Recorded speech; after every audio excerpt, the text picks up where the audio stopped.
Imagine a person with the biggest smile on their face telling you this. You're going to die. You're going to die. That's got to give you a few sleepless nights for sure.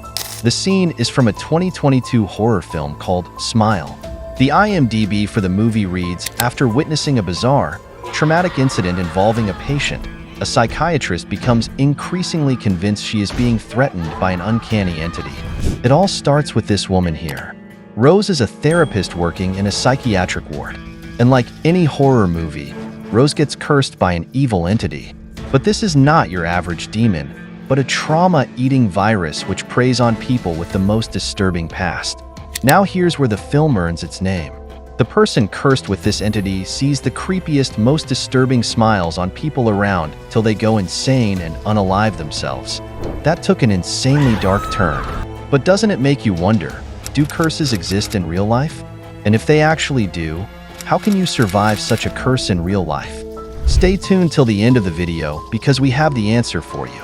But before that, make sure to subscribe to Unexplained.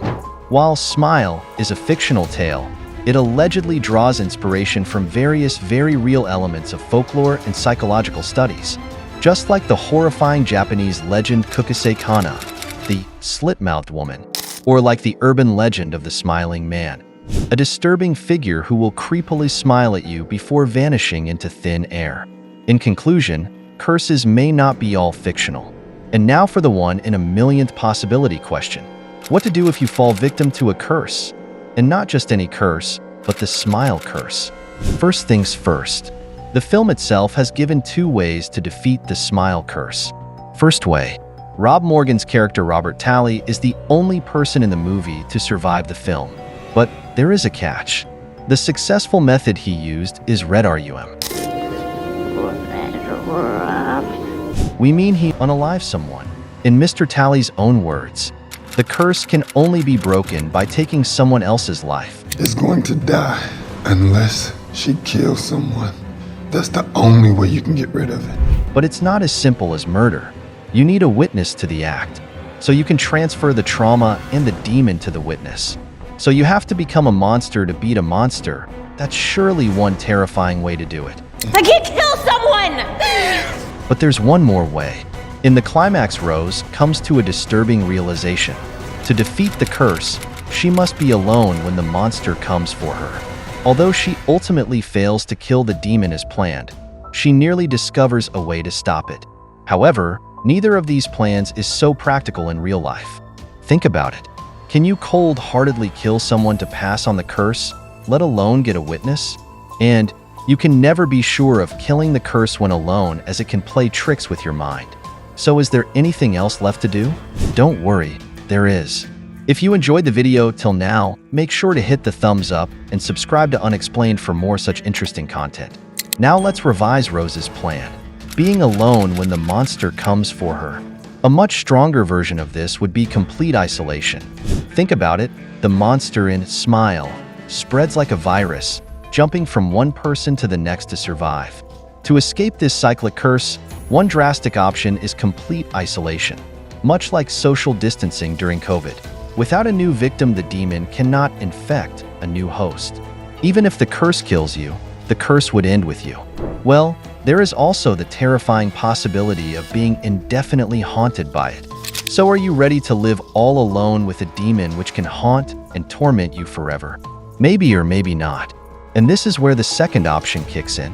The evil entity in Smile feeds on its victim's trauma and enjoys terrifying its prey before killing them. Sounds like Pennywise from It has his competition.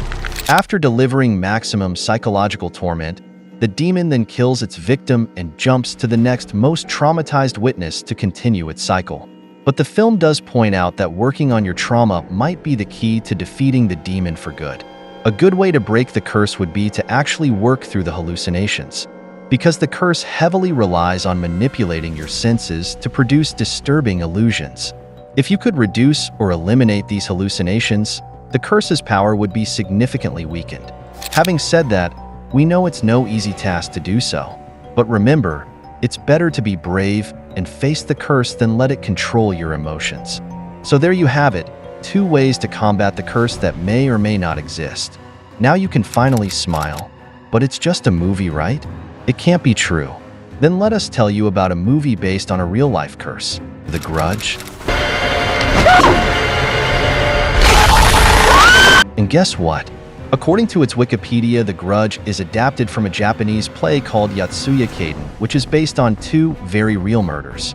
It all starts with a messed-up love triangle of Oiwa, Tamiya Lemon, and The story goes that Oiwa and Tamiya are a couple, but in swoops gushing over Tamiya Lemon. Family comes up with a very evil plan to poison the wife's face cream and disfigure her. Oiwa, shocked by the betrayal, tries to get revenge. But instead, she accidentally ends up killing herself with her own sword and curses Lemon in her final moments. The legend says Oiwa's strong hatred moments before her death actually gave birth to a dark curse that transformed Oiwa's spirit into the first Grudge ghost. This curse is said to have inspired the Grudge franchise. Fun fact, the film producers apparently visited Oiwa's grave to seek permission before they started working on the film. Horror movie curses don't sound so fictional anymore, right? So as you prepare to watch Smile 2 later this year, remember that the film may or may not be entirely fictional. What do you think about real-life curses? Do let us know in the comments down below. If you enjoyed this video, give it a big thumbs up and subscribe to Unexplained for more interesting content. And don't forget to hit the bell icon so you don't miss any of our future investigations. Until next time, stay tuned and stay curious.